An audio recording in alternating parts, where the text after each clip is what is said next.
ito'y malaking panloloko na naman, which we should already be used to. Sanay na tayo dapat dito since February 2023 nung si Bongbong Marcos ay umakap ulit sa Amerikano at sunod-sunod na, tuloy-tuloy na yung mga anti-China propaganda at ginagamit ang anumang pagkakataon, lalo-lalo na kung may pangangailangan ng gobyerno na diversionary attention, diversionary news, na gumawa ng mga balita na malilihis ang atensyon ng publiko sa ayaw makita ng administrasyon, ay gumagawa po sila nitong mga spy scares, spy stories, boogeyman, mga... So, unang segundo lang, kita ko kagad po ng gimmick ng gobyerno po ito.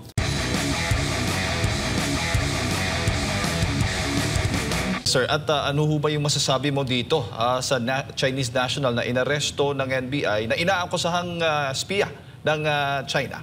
Well, sa unang segundo nung nakita ko yung mga headlines dyan at yung forma ng mga opisyales na naghahayag, nagpipresenta po nitong suspect, sabi ko ito'y malaking panloloko na naman, which we should already be used to. Sanay na tayo dapat dito since February 2023 nung si Bongbong Marcos ay umakap ulit sa Amerikano at sunod-sunod na, tuloy-tuloy na yung mga anti-China propaganda at ginagamit ang anumang pagkakataon, lalo-lalo na kung may pangangailangan ng gobyerno na diversionary attention, diversionary news, na gumawa ng mga balita na malilihis ang atensyon ng publiko sa ayaw makita ng administrasyon, ay gumagawa po sila nitong mga spy scares, spy stories, boogeyman, mga...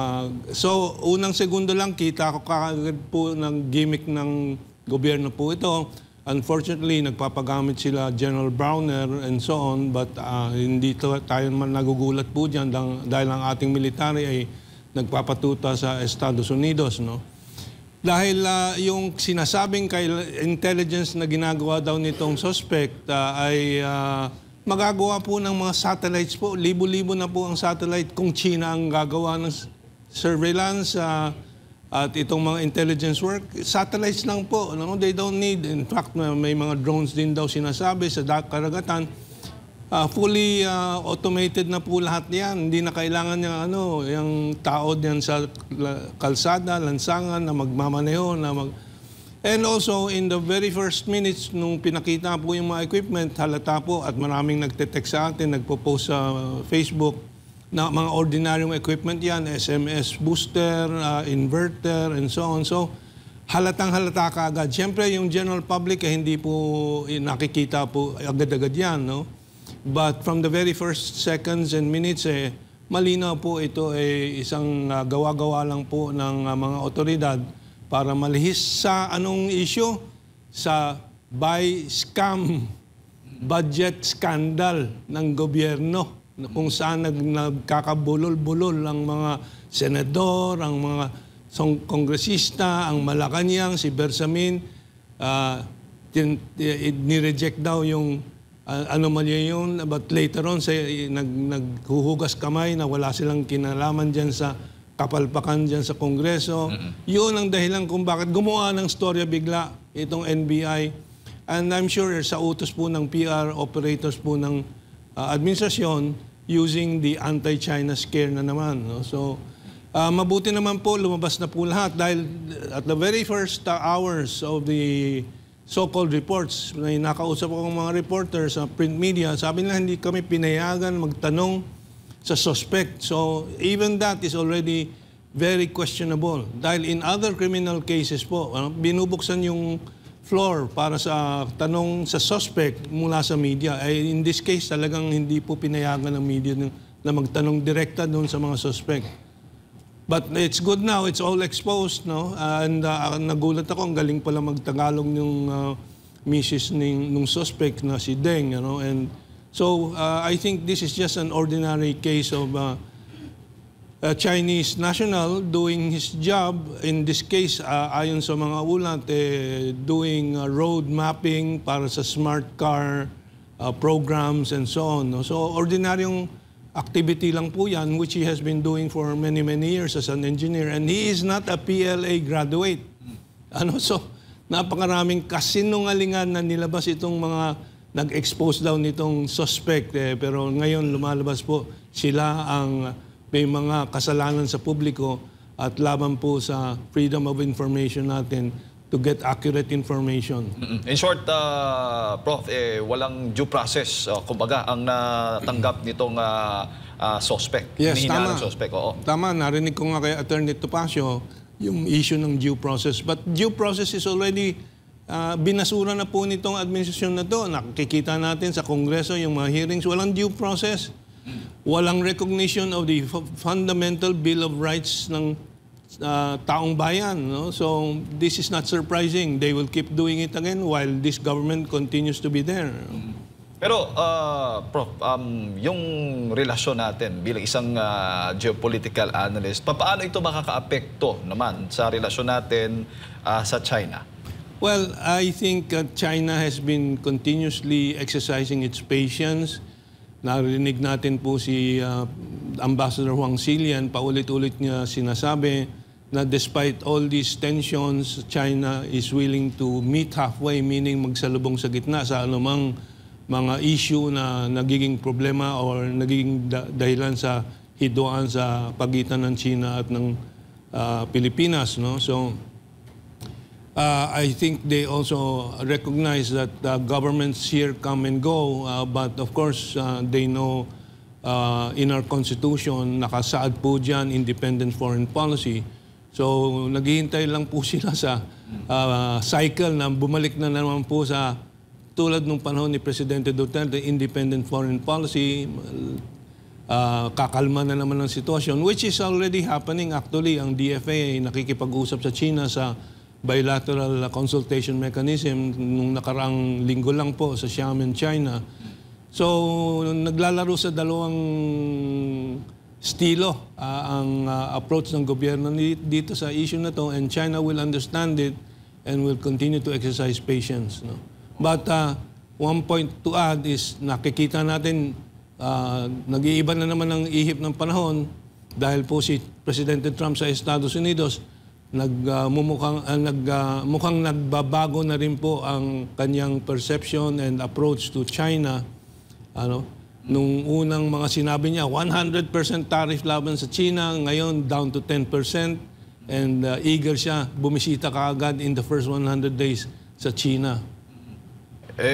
Kung ang Amerika, ganito yung relasyon nila, medyo bumabalik na yung sinasabi mo ang relasyon sa China, dito sa Pilipinas, kaya possible yung mangyari? Well, I think malinaw po, as I mentioned, the Department of Foreign Affairs is actively trying to re-establish dialogue, communication with China. But ang American system po kasi, nakikita naman po natin si Trump and other presidents in the past of the United States, may kagustuhan sila pero meron ding tumutunggali sa loob ng sistema nila, yung tinatawag nating deep state, yung Pentagon, yung lobbyists, yung kung ano-ano mga lobbyists, defense lobbyists and so on. And I think in the Philippines, malakas pang impluensya nung deep state, nung Pentagon, nung defense industry sa lobbying para ang Pilipinas ay may magamit sa proxy war ng Amerika laban sa China para tulad ng Ukraine ay kumita yung defense industry.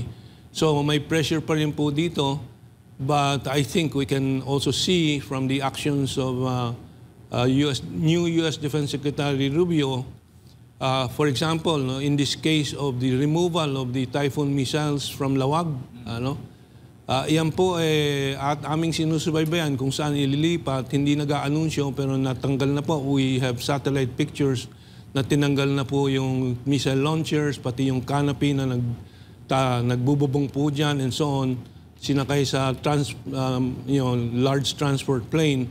But we suspect this has been taken out of the Philippines already to Guam.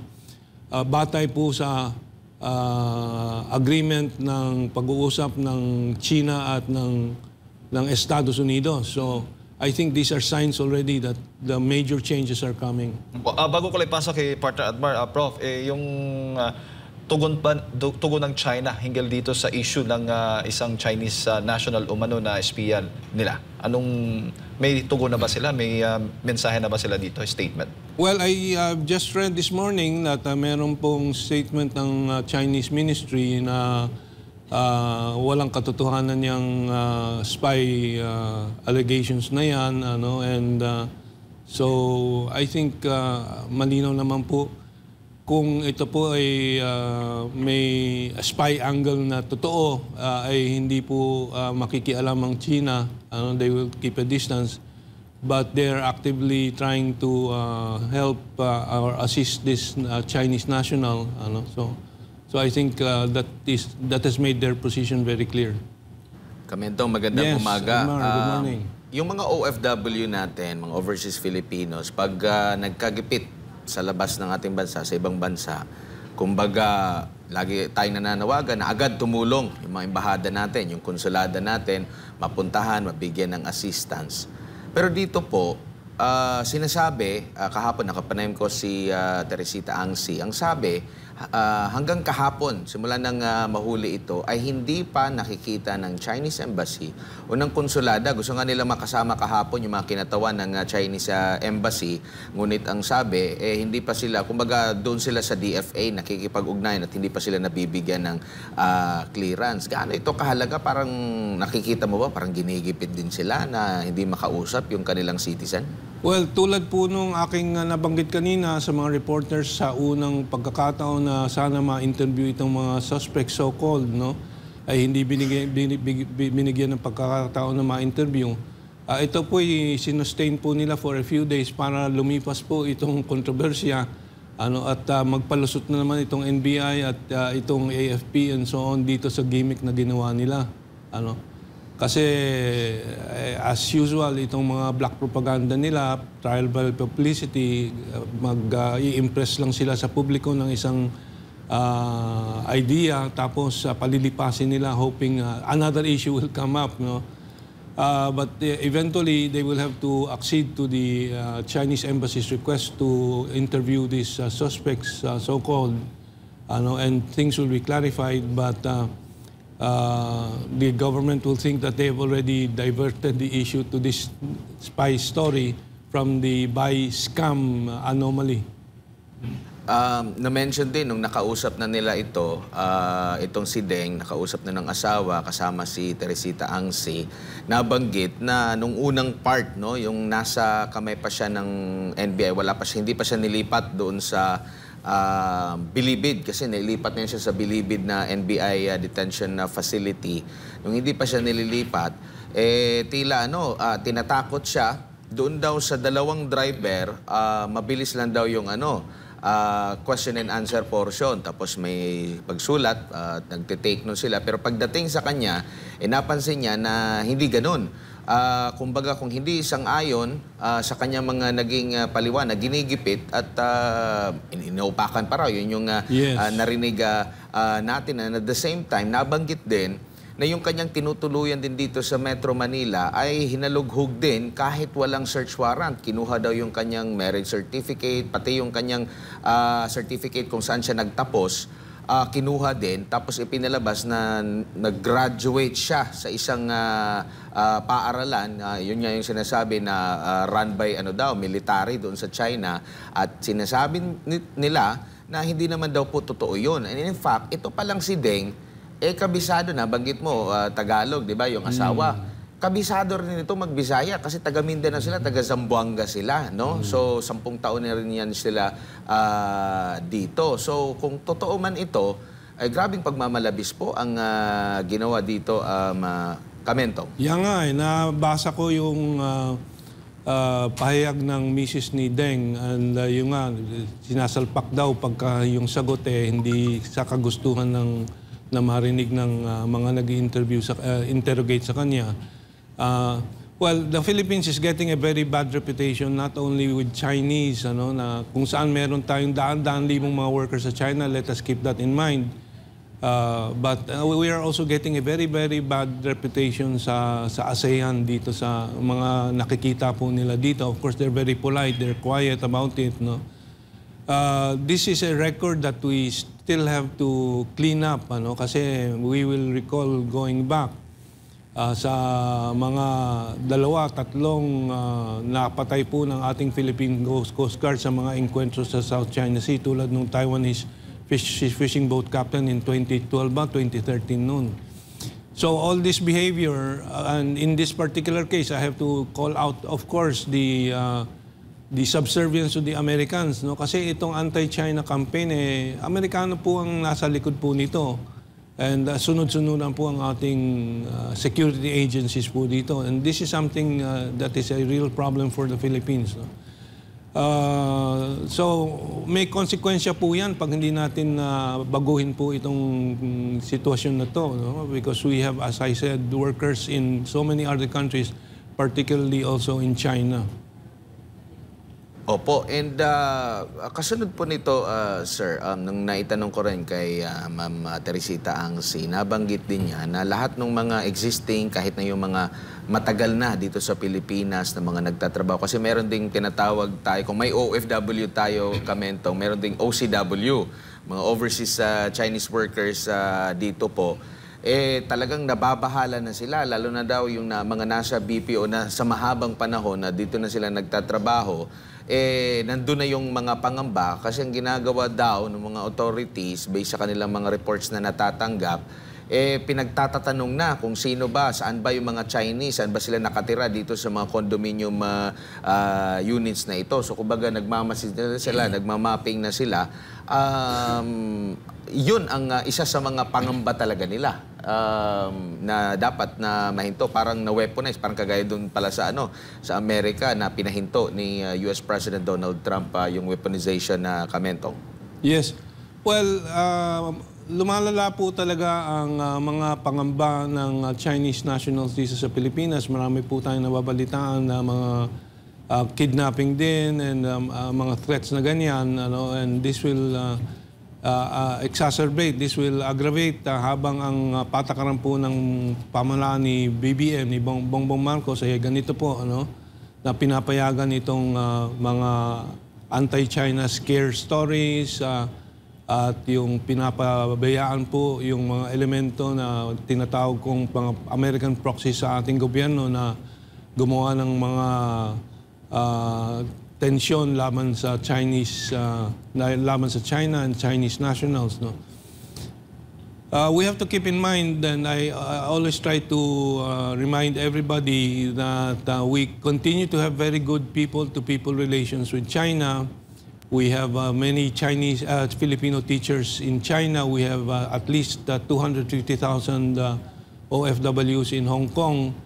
You do not hear any negative feedback about treatment ng ating mga OFWs and Filipino professionals in China from the Chinese. They're very patient, they're very transcendent sa mga bagay na to. But we have to correct our conditions here, dahil this is not just good just in China, but in the whole of ASEAN. So we should take steps to correct this. Opo. Huli na lang, bago ko ibalik kay partner Jade, basahin ko lang yung naging tugon ng Foreign Ministry ng China last January 22. At ang sabi nga dito niya, kaugnay doon sa pagkakaaresto, the Chinese government is always, as always, asks Chinese nationals overseas to abide by local laws and regulations. We hope the Philippines will stick to the fact, stop shadow chasing, stop peddling the so-called Chinese spy, and earnestly protect the lawful rights and interests of Chinese nationals in the Philippines. Itong pangyayari na ito, Kamentong, kung di tayo nagkakamali, itong pagkakaaresto, nangyari ito after ng naging magandang usapan ng Pilipinas at ng China para dun sa RORE mission. So nakikita mo ba na magkakaroon muli ito ng epekto sa mga ganitong usapin? Well, there will be no problems with the resupply mission, rotation and resupply mission sa BRP Sierra Madre sa Ayungin Shoals dahil po malinaw po ang usapan na pinagkasundoan doon sa bilateral consultation mechanism. So very formal po ang China lagi, very professional ang kanyang diplomacia, and they will stick to the letter of their agreement. Ano? And so we have no problems anymore dyan sa BRP Sierra Madre.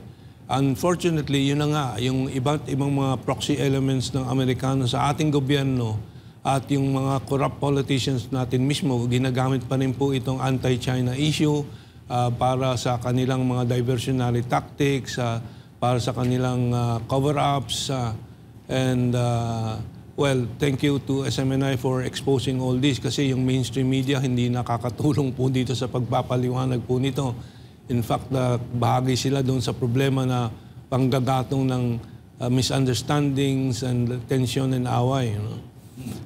Yeah. Opo. At madagdag ko lang din, Kamentong, dito sa pahayag din po ni Secretary Gilbert Gibo Teodoro ng Department of National Defense. Basahin ko lamang. Sabi niya, 90% of Filipinos do not trust the Chinese government, while over 70 to 80% support our stance in the West Philippine Sea and South China Sea. More than 80% also back the alliance between the United States and the Philippines, with many recognizing the value of our cooperation in disaster response has helped. Ano po masasabi niyo dito? Well, unang-una, ito isa sa mga yung mga pangunahing manloloko po sa sambayanan po. No? Itong si Gibo Teodoro, naging chairman po ng Sagittarius Mining na maraming mga interlocking directorships po with Indophil and other mining companies. At bilyon-bilyon pong kinikita po ng mga kumpanya ng mga yan mula sa China sa mga exports po ng copper ore. No? So, dito sa Pilipinas may problema talaga dito sa a set of rules for the rich, tulad ni Gibo Teodoro, and a set of rules for the poor. Para sa mahihirap, gusto nila anti-China, pero para sa kanila ay marami silang negosyo. Ang Ayala Corporation, for example, is the distributor of BYD Chinese cars. So let's expose this double standard of the ruling class. And of course, si Gibo, yung kanyang mga amo po sa Sagittarius Mining ay mga Australiano, mga puti, maraming kombinasyon ng mga finance, international finance company na nag-invest po dyan. So again, pinagsasamantalahan po niya, but at the same time, itong relasyon sa China para kumita ang mga kumpanya nila, but at the same time ay nagpropagate sila ng anti-China hate campaign sa populasyon po natin. But the truth is, yung mga sinasabi na 90% against China, that is absolutely not true. That is absolutely false. Even now, with the Chinese New Year coming, you can see sa Binondo, sa Manila, nagpapaligsahan sila sa kung sinong may mas bonggang Chinese New Year celebration.